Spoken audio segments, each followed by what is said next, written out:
For so many people, a destination wedding is in your dreams. You want to have this special day in this gorgeous, beautiful location. Maybe you want it in someplace tropical, someplace with water. And the things that you need to consider for having a tropical wedding, especially if you're going to be wearing wigs, are in this video. So if you want to learn more about that, then stick around.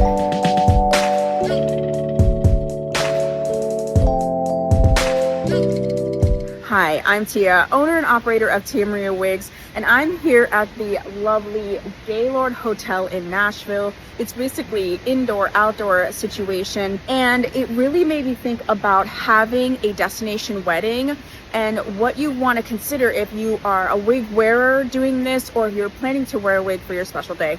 So we're going to talk about all the different things that you're going to need to think about, consider all those types of things. The first thing that you're going to want to consider in terms of the wig and preparing a wig when you're doing a destination wedding is the weight of the fiber. So the actual physical weight, how much it weighs, how thick it is, the density, all of those things.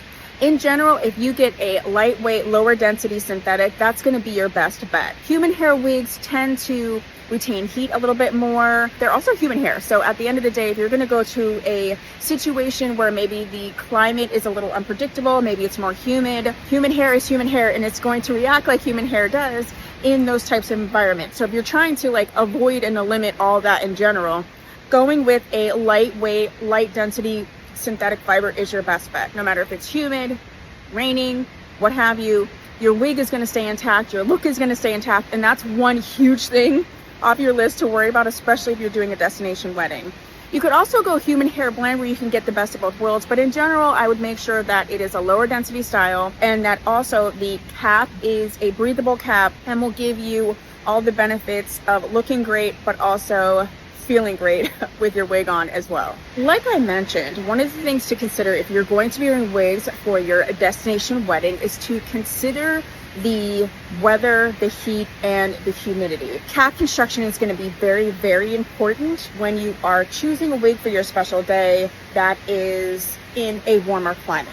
So you're going to want something that has open wefts, maybe even a monofilament. You might want to avoid sort of basic cap or what they consider full cap wigs. They do have wigs that have a mesh cap, which can help a lot with absorbing any sweat, UV rays, things like that.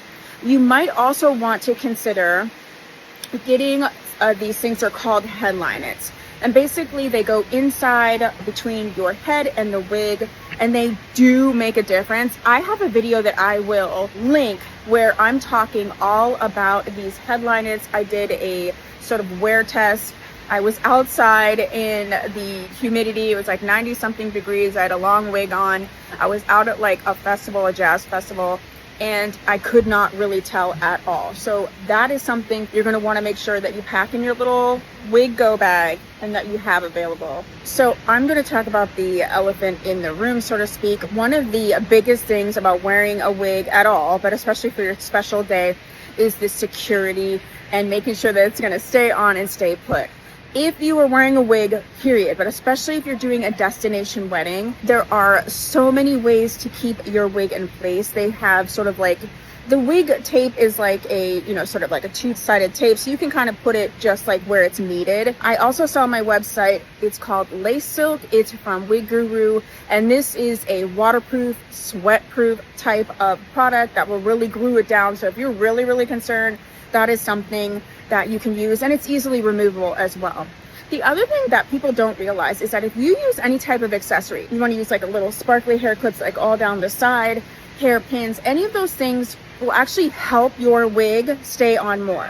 So the things that you're going to use for styling is going to help your wig even more to be secure. So make sure all of those are in your wig travel go bag. The next tip I have should be done regardless. If you're going to be wearing a wig, just like your dress, just like anything else, but especially if you're going to have a destination wedding, is you want to make sure your wig is styled in advance, that you try it on styled in advance, and that you do all those things before you head off to your location. Maybe just wear it around, even just cutesy little how you do sort of preparation type photographs. Get used to how it's going to feel, get used to how much security you're going to need for it. Please don't just have this wig styled on a wig head and not have put it on, especially if you've never worn a wig before. That's only going to increase the stress on your special day and not decrease it.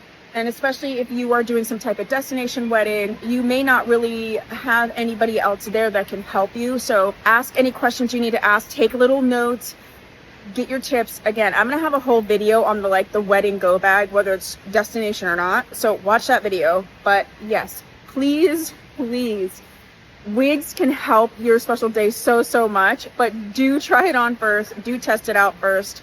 And that is the next little destination wedding wig tip. Okay, so you might be thinking to yourself, great, I have my wig, I have my little accessories, I have my security, I have my wig glue, okay, but what's the wig gonna travel in for this travel destination wedding? We have got you covered. I have the perfect wig traveling case from Renee in Paris on my website, tmwigs.com. This is made for wigs. There's a section where you can put your wig cap, your little headline if you're going to need it, your wig glues and all of that. And it protects the wig so well. You can actually fit up to 4 wigs in there. It's not big though. So I would say you need a wig case, a case made for this, okay? They're not super expensive. It's definitely something you want to do, but you want to have a carrier for all of your wig and your wig stuff in one place. Okay, let's talk care and maintenance. So once you're there, you don't need a ton of them, but there's going to be a couple of products that you want to have. Along with the wig carrying case, you're going to want a travel wig stand. Now, you can actually get carrier cases where you can put the wig on a foam wig head and be able to travel that way. I do carry those cases. They're a little bit more expensive. They're a little bit bigger, but that's fine. They're from Milano, so you can check out my website for that. But you can also get a traveling wig stand, which is sort of plastic, and you can break it down and it lays very flat, can go right in your suitcase. You won't even notice it. So you're definitely going to want that. You're also going to want the travel size of the wig products, okay? There's sort of 2 that I would recommend. There is the travel size products from Renee of Paris. Again, you get these on my website. They are, TSA compliant in terms of size. They work very well. And then there's also a travel size set from Envy that is also TSA compliant. And it actually comes in its own little clear zipper pouch, so that's actually nice. But do not forget your styling products. Do not forget the wig stand along with the traveling case. Honestly, I've been traveling so much lately with my partner. He's big into traveling. I never really was. So I've learned a lot in terms of traveling and packing and everything like that. Maybe I'll do a video where I'm showing sort of packing all of this stuff, because it's going to seem like, oh my gosh, this is so much extra stuff. It really isn't. And frankly, I pack less when I'm going to be wearing wigs than I do when I am going to be styling my bio hair, especially when it was longer. So do not forget your care products and your styling products. I would be remiss if I didn't also discuss with you in terms of traveling for your destination special event and wearing wigs, if we did not discuss backup plan, okay? Just like anything else, especially when you're traveling, you do want to sort of have a plan B, and planning ahead for your potential need in wearing wigs for your special day is really important. So because I was saying with that wig traveling case, you can put more than 1 wig in there, you might actually want to get a backup of either the same wig, a similar wig, or a different wig that you're going to bring with you just in case. You never know what's going to happen, and you're gonna be happy that you did that. It doesn't necessarily have to be styled per se, it could be, but just having a spare wig in general. Also, it could be fun. If you're gonna go to a destination wedding, you're gonna have your wedding, of course, but you're gonna have other events too. Don't stop yourself with just the wig for the wedding day. If you're gonna do wigs, just do wigs, right? But what I'm saying is also make sure that you have backup accessories. Make sure you have different accessories. Like I was saying, accessories in general can actually help secure your wig more. And in often cases, it helps your wig look more natural. So if you're going to bring a backup of anything, I would say have extra accessories, have extra hairpins. You already have your products, you have those type of things. But think about ahead of time what potentially could go wrong. Maybe you have your hairpin, but it breaks, things like that. You would be doing this if you were going to do your bio hair anyway, but I don't want you to forget, just because you're wearing wigs, to do this part as well. And last but not least, probably before, it's not even last but not least, it's first but not least, is that you're going to want to seek professional help. Whether that's a professional stylist, a wig coach, and a wig retailer like myself, ask all the questions that you need to ask. There's no dumb questions, especially if you are a new wig wearer. Please talk to some people, talk to a few people. I have a wonderful private group and it's called Tia Maria's Wig Hangout, and everybody in that group is awesome. They'll answer all your questions and they will give you all the support and advice that you might need. And I remember somebody was going on a cruise and they were wearing a wig for the first time and they weren't sure, like, did they have to take their wig off at TSA? Like, you know, can they wear the wig in the hot tub? All of those different things. So I would say join some groups, ask some questions. You're doing that anyway for your special day. And just know that wigs can enhance your special day. It really can make it so that you aren't as stressed and you're looking gorgeous and your whole theme and your vibe and everything can be realized. But there just are a couple things, especially if it's going to be a destination wedding, that you want to consider, which was what this video was about.